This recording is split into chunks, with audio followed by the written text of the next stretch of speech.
Tel que j'explique comme ça a l'air facile, mais ce n'est pas facile. Parce que poster chaque jour, ce n'est pas facile.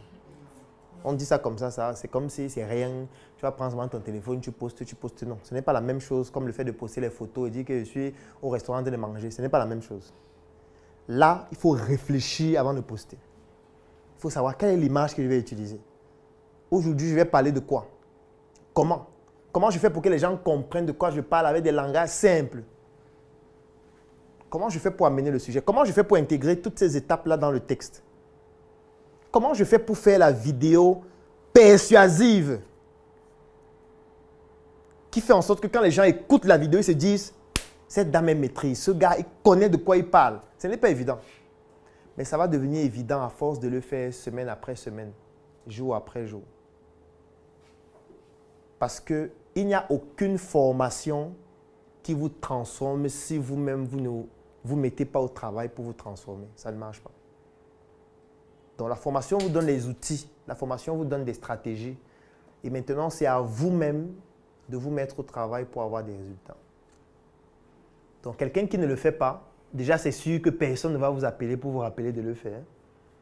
Personne n'en a le temps parce que c'est vous qui devez travailler vous-même pour avoir des résultats. Maintenant, si vous avez des difficultés particulières dans l'exercice, vous pourriez contacter pour dire voilà, je rencontre telle difficulté et là on pourra vous dire ce qu'il faut faire.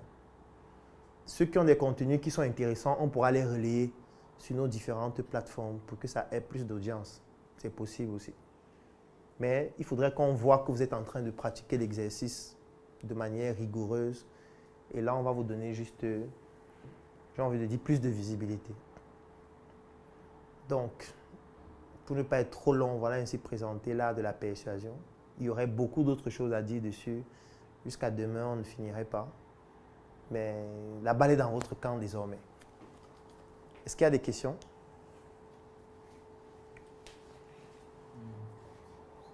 Des questions? Puisqu'il n'y a pas de questions, on se dit donc rendez-vous sur Internet. Et n'hésitez pas aussi à donner les liens certainement à Sorel de vos pages pour que ça permette de suivre ce que vous publiez. Donc, si vous pouvez réunir tous les liens de vos différentes pages, ça permet à ce que chaque jour, on va consulter vos pages pour voir ce que vous avez publié. S'il y a des remarques à faire, on pourra vous faire des remarques. S'il y a des contenus intéressants, on pourra les relayer sur d'autres pages pour que d'autres personnes puissent être intéressées. L'autre chose que je vous recommande de faire, c'est de faire des événements. Là, oratoire, ça se pratique. Donc, n'hésitez pas à faire des événements, peut-être comme des talks à la Startup Academy ou des conférences comme ce que vous avez eu à organiser. Ça peut être n'importe où. Mais ne manquez aucune occasion de prendre la parole en public. Ça peut être en classe. On donne un exercice, vous levez la main pour aller devant. Ça peut être des travaux dirigés ou des travaux pratiques. Ça peut être dans une association. Ça peut être dans une réunion. Ça peut être une conférence que vous organisez. Ça peut être un direct sur Internet. Sur votre page, vous organisez un direct une fois par semaine. Vous vous entretenez ceux qui vous écoutent sur un thème de votre choix parmi les mots-clés que vous avez sélectionnés. Donc, ne loupez aucune occasion de prendre la parole en public. Aucune. C'est comme ça qu'on apprend. Ça veut dire qu'au début, ce ne sera pas parfait. Parce qu'un produit ou un service a un processus. Au début, ce sera nul. Ensuite, ce sera médiocre. Ensuite, ce sera passable. Ensuite, ce sera bien, très bien. Ensuite, ce sera excellent, parfait. Aucun produit ne commence parfait. Donc, au début, ce sera nul. Les gens vont tirer. Vous allez lire. Vous allez dire pourquoi on me fait ça. Mais on ne pleure pas, on continue. Vous allez continuer de vous améliorer. On va tirer, mais au fur et à mesure, vous allez vous améliorer. C'est comme ça. Il faut soigner votre apparence. C'est trop important. Trop important. Donc, quelqu'un qui veut construire un immeuble de 7 niveaux, il doit ressembler à un immeuble de 7 niveaux. Donc, on le regarde, on se dit, il ressemble à un immeuble de 7 niveaux, ça vaut la peine. Je faisais un direct, je ne sais pas si c'était quand, c'était hier, où je parlais des banques. Est-ce que vous êtes déjà entré dans une banque, vous avez vu un banquier qui transpire? Jamais. Tu ne peux pas entrer dans une banque, tu vois le banquier, il a le mouchoir devant lui. Il transpire tellement qu'il prend le mouchoir et il essuie son visage. Ou la serviette, il n'y a pas. Tu ne peux pas entrer dans une banque qui n'a pas la clim. Tu ne peux pas entrer dans une banque qui n'a pas de machine. Tu ne peux pas entrer dans une banque où tu vois les banquiers qui sont en short ou en culotte. Il n'y a pas. Parce que la banque doit être un environnement qui crée la confiance à travers son apparence. Quand tu entres dans une banque, tu dois être convaincu qu'ils ne peuvent pas disparaître avec ton argent. Donc, tu ne dois pas causer avec quelqu'un. Quand tu entres, quand tu regardes la banque, tu dois te dire non, ils ne peuvent pas faire mon argent, ce n'est que 1 million. Regarde d'abord l'immeuble, comment il est arrogant. Tu entres dans l'immeuble, avant même d'entrer, tu vois les grosses voitures garées dehors, neuves. Dès que tu entres, tout le monde est très bien habillé en costume, tout le monde sent bon. Il y a quelqu'un qui est seulement là pour ouvrir la porte. Quand tu entres, on te sert un café. Tu t'assois, tu attends, climatisé. Les gens sont frais, polis. Les gens ont les grosses machines neuves. Quand tu vois tout ça, tu t'imagines si tu vas dans une banque, tu te donnes l'argent et ils n'ont pas de machine. Et qu'ils n'ont pas de machine pour compter la livre. Bon, ça fait 300 000. Hein? Il prend un cahier, il écrit 300 000. Il te donne. Tu vas dire que mon frère, remets-moi mon argent. Vous n'avez pas de machine. Il n'y a pas de facture. Non, je ne peux pas. Remettez-moi. Moi, mieux égal mon argent moi-même. Parce que ça veut dire que la persuasion a été rompue à un moment. Il n'a pas pu vous convaincre par rapport à son apparence. Parce que là, vous n'êtes même pas en train de poser la question, est-ce qu'il est formé en banque et finance? Est-ce qu'il maîtrise? Non, vous ne voulez même pas savoir s'il maîtrise. Le simple fait qu'il transpire, il n'a pas de facture, il n'est pas bien habillé, il n'est pas convaincant, l'endroit n'est pas attrayant, ça ne marche plus, ça s'arrête. Imaginez maintenant vous-même. Tu viens lui parler d'une industrie de bois que tu veux développer, il va ta coiffure. C'est le seul monsieur. Il vient vous faire une confidence. Dans le système judiciaire, il y a une étude qu'on a menée qui est vérifiée dans tous les pays du monde entier. Mais bon, on ne communique pas suffisamment dessus, mais dans tous les pays, ça joue. On s'est rendu compte que l'apparence des gens a une influence sur la peine qu'on va vous donner. Suivez bien ce que je dis. L'apparence que vous avez a une influence sur la peine qu'on va vous donner en fonction du délit. Ça veut dire quoi? Ça veut dire que si par exemple toi, tu as commis un délit, lui, il a commis exactement le même délit dans le même contexte. Vous arrivez à la justice. Il y a exactement les mêmes juges, les mêmes personnes pour vous juger. Le simple fait que toi, par exemple, tu as un tatouage, ta peine va augmenter. Je ne sais pas si tu comprends ce que je veux dire. Ça veut dire que le fait qu'on voit que tu as le tatouage, on va dire que toi, tu as 5 ans, lui, il a 1. Parce qu'on estime que le tatouage veut dire que, en fait, c'est toi. C'est toi. C'est toi qui as commis ce meurtre. En fait, ça va tellement loin au point où, lorsqu'une femme est jugée, si elle est très belle, sa peine est plus faible qu'une femme qui l'est moins. Oui. Oui, je suis désolé. Oui. Oui. Ça veut dire qu'une femme qui est très belle, on estime que non, ça ne peut pas être elle. Il y a forcément quelque chose qui s'est passé, elle ne voulait pas le faire. Une femme aussi belle, comment elle peut tuer quelqu'un? Non, vous exagérez aussi. Non, donnons-lui 1 an, elle ne peut pas avoir fait ça. Mais une autre qui vient avec une coiffure bizarre, les tatouages, les piercings, 25 ans. 25 ans. Je suis désolé, tu dois faire trop d'efforts. En fait, tu dois te battre pour sortir de là. Tu dois te battre. Ce n'est pas, la nature n'a pas forcément voulu que tu sois comme les autres, mais tu dois te battre. Tu dois te battre. Je suis désolé, tu dois te battre. L'avantage, c'est que ça peut se changer. Tu peux changer ton apparence, c'est possible. Ce n'est pas pour rien que la science se développe, qu'il y a le make-up, il y a les fonds de teint, il y a je veux dire, il y a tout. Je sais que certains vont dire que non, moi je suis bio, je suis mal. Il n'y a pas de bio. Il n'y a pas de bio. Il faut que tu sois bien. Si tu es bio, ok, tu dois être donc bien bio. Il n'y a pas que tu es bio, tu fais comme tu veux. On ne fait pas comme on veut. On ne fait pas comme on veut avec l'apparence. Parce que l'apparence, ça te juge directement. Les gens te jugent par rapport à ton apparence directement. Ça ne blague pas. Surtout lorsque tu veux être persuasif. Et ça dépend maintenant du projet. Parce qu'en fonction de ton projet, tu dois correspondre à ton projet. Tout à l'heure, il disait que tu dois ressembler à un immeuble de 7 niveaux. Il faut que quand tu te places devant les gens pour parler d'un immeuble de 7... En fait, tu veux faire ce qui n'existe pas encore. Parce qu'au Cameroun, l'hôtel qui a le plus haut plateau, c'est 5 étoiles. Il n'y en a même pas 5. Donc, tu es en train de vouloir faire ce qui n'existe pas. Donc, il faut que tu ressembles à ce qui n'existe pas. Donc, il faut que quand tu te places devant les gens, le trait du costume cintré, tu sens bon, tu parles la bonne haleine. Ta bouche doit être fraîche quand tu parles. Donc, tu dois manger les chewing-gums même de 5 000, 7 000. Tu dois pouvoir avoir les chewing-gums sur toi. C'est un investissement que tu dois faire pour ressembler à ce que tu es en train de dire. Tu peux venir en culotte là, tu dis vraiment, je pense qu'on peut... On dit, tu viens... C'est qui? Il est fou. Ça ne marche pas. Ça ne marche pas. Parfois, tu dois investir pour te blanchir les dents.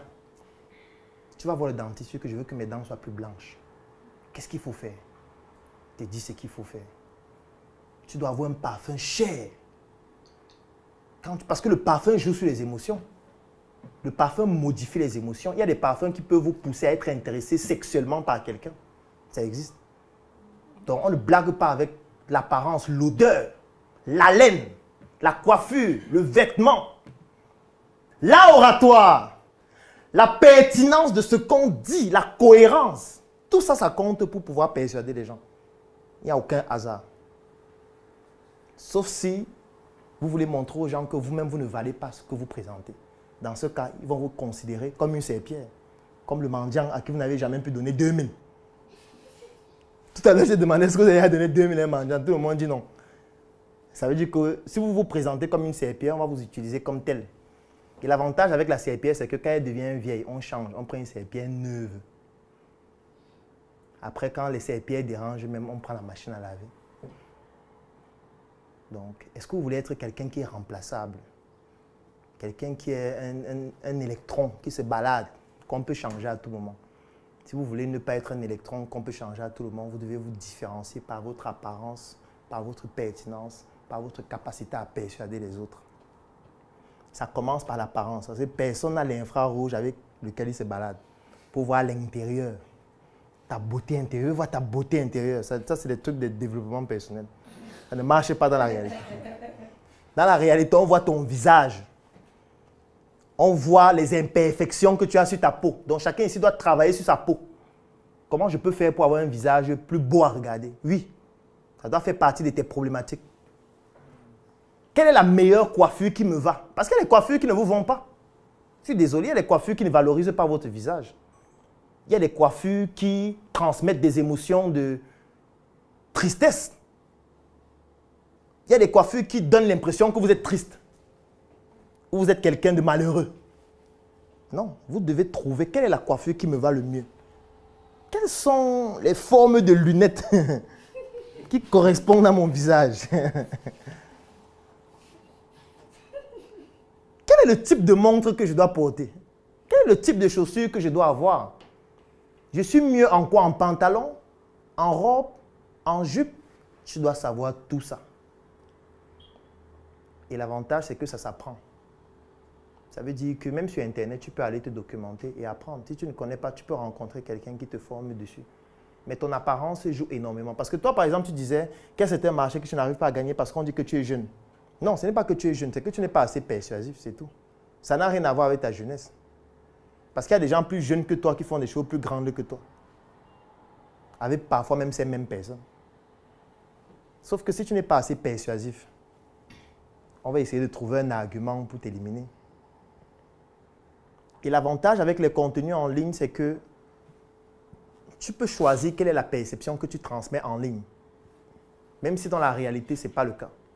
Mais tu dois te battre pour que tu puisses rattraper la perception que tu as donnée en ligne là, dans la réalité.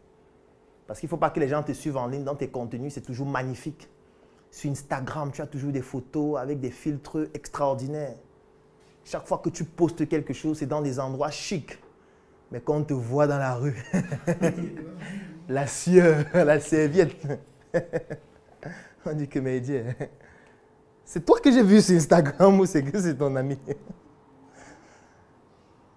Donc, il faut travailler sur votre image, il faut travailler sur la perception que vous transmettez, mais surtout, il faut travailler sur l'image que vous projetez aux autres. C'est ça qui convainc. C'est ça qui convainc. Il y a une actualité en ligne actuellement, un monsieur qui est passé sur une chaîne de télé qui s'appelle Live TV. Et puis à la fin, tout le monde disait, c'est un bon parleur. Oh vraiment, j'avais mal compris qui il était. Non, maintenant je comprends mieux. Non, maintenant je suis avec lui. Non, je soutiens ce qu'il dit. Alors que personne n'a grandi avec lui. Personne ne sait même exactement ce qui se passe. Juste une émission de moins de 3 heures où quelqu'un s'exprime d'une certaine façon. Ça convainc les gens. C'est ça qu'on appelle la persuasion. Ça veut dire que c'est l'apparence d'abord. C'est la cohérence. Ça peut être... On peut faire le débat sur est-ce que c'est fake, est-ce que c'est la manipulation, est-ce que c'est tout ça. Je dis que la persuasion, il y a aussi la manipulation. Ça fait partie. Donc, si c'est qu'en utilisant la manipulation, ça marche. Mes amis, utilisez ça. Parce que tout le monde utilise ça.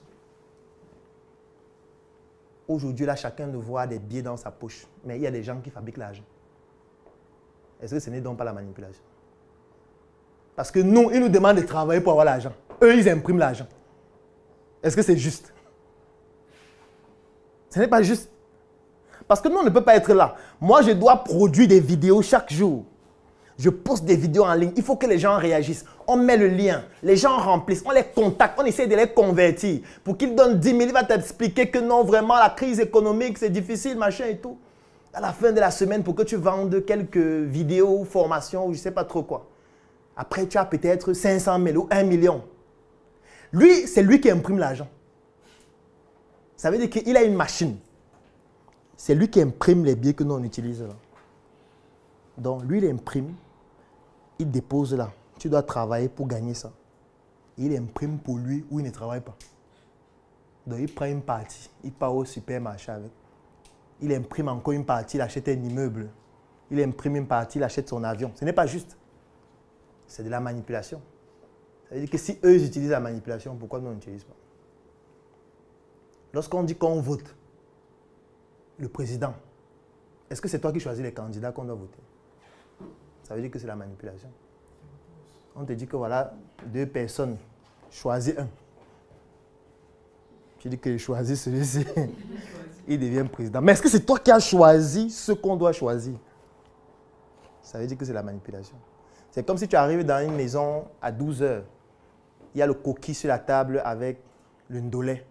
On dit que tu manges quoi entre le coquille et le ndolé? C'est la manipulation. Parce que moi, j'ai envie de manger le porc. Sauf qu'il n'y a pas le porc au menu. Donc, c'est la manipulation. Donc, parfois, vous devez présenter 2 choses au client que vous voulez convaincre et vous lui demandez de choisir l'un des 2. Il choisit un en croyant qu'il a fait une bonne affaire, mais en fait, c'est vous qui avez décidé des 2 qui doit choisir. C'est pour ça que vous voyez certaines marques qui créent d'autres marques concurrentes dans le même domaine d'activité. Dans le même domaine d'activité. Est-ce que vous savez que Toyota et Suzuki, c'est les mêmes personnes? C'est exactement les mêmes personnes. Pourtant, ils sont présentés comme 2 marques différentes. Est-ce que vous savez que quand vous... Bon, là, je ne peux pas citer l'entreprise. À Douala, il y a un espace qui est un peu comme Place ici à Yaoundé, où il y a beaucoup de boutiques. Je connais une entreprise qui a 4 boutiques là-bas, qui font exactement la même chose, avec 4 noms différents. C'est-à-dire que c'est une boutique qui a créé 4 boutiques avec 4 noms différents. Et les 4 boutiques vendent les mêmes produits avec des noms différents. Et dans l'espace là, ce n'est que la boutique là qui a les boutiques qui vendent cette catégorie de produits. Donc quand tu arrives là-bas, certains disent que non, moi je préfère la marque ici. L'autre dit que non, c'est une fausse marque. Je préfère plutôt ça. Vous êtes des lapins, vous tous, vous êtes des lapins. Vous entrez dans les boutiques, vous achetez. Chacun sort. Non, tu vois que la marque c'est meilleur, non, c'est plus solide, ça dure plus longtemps. L'autre dit que non, moi je n'aime pas leur logo. Le logo là n'est pas très beau. Je préfère ça parce que machin. À la fin, ils font la même comptabilité. L'argent entre. Vous êtes en train de débattre, eux ils gagnent de l'argent. C'est aussi ça, convaincre. Parce que si tu te rends compte à un moment donné que en te présentant toi-même, ça ne convainc pas les gens, tu peux changer la manière de te présenter. La preuve, moi je connais certains producteurs ici au Cameroun, je ne peux pas seulement citer leur nom, qui fabriquent des produits ici au Cameroun, après ils mettent Made in Italy. Ça veut dire qu'ils fabriquent le produit. Il y a un sur lequel ils mettent Made in Cameroun.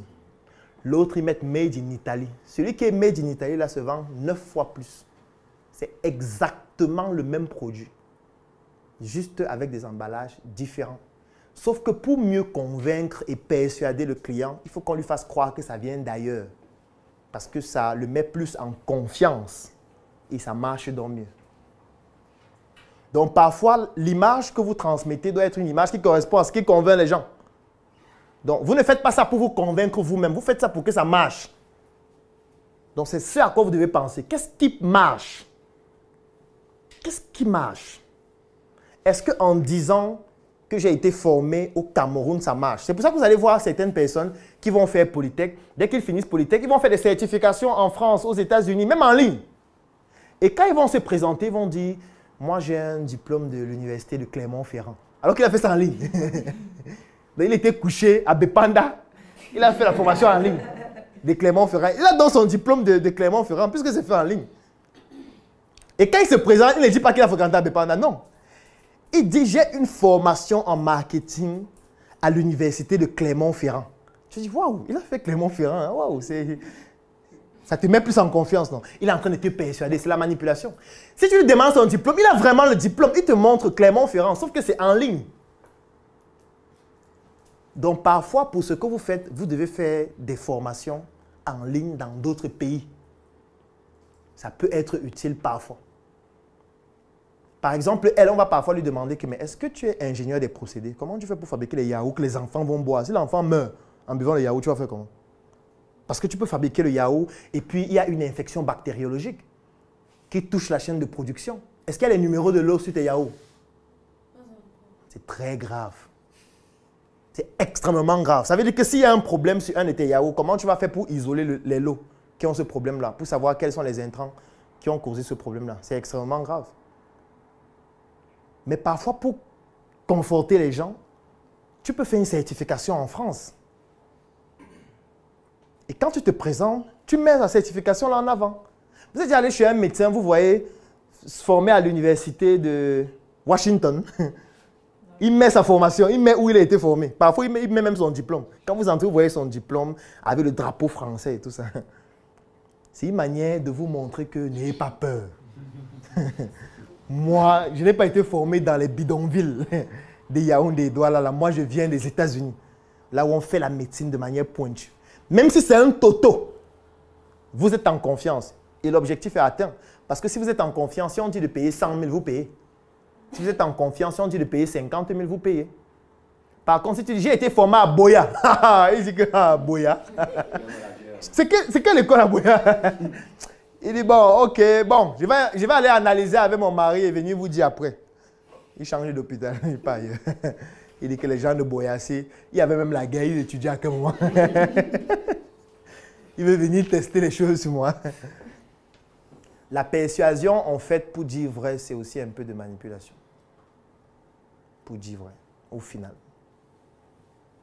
Et la question que tu dois te poser, c'est qu'est-ce que je manipule sur moi pour pouvoir convaincre l'autre? C'est de bonne guerre parce que ça te permet d'améliorer la version de toi-même. Comment je fais pour mieux m'habiller? Comment je fais pour mieux me présenter? Comment je fais pour mieux m'exprimer?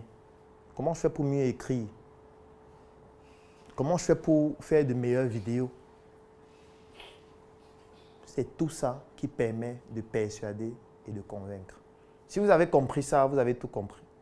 Ça devient donc un travail permanent, c'est un processus dynamique qui ne s'arrête jamais.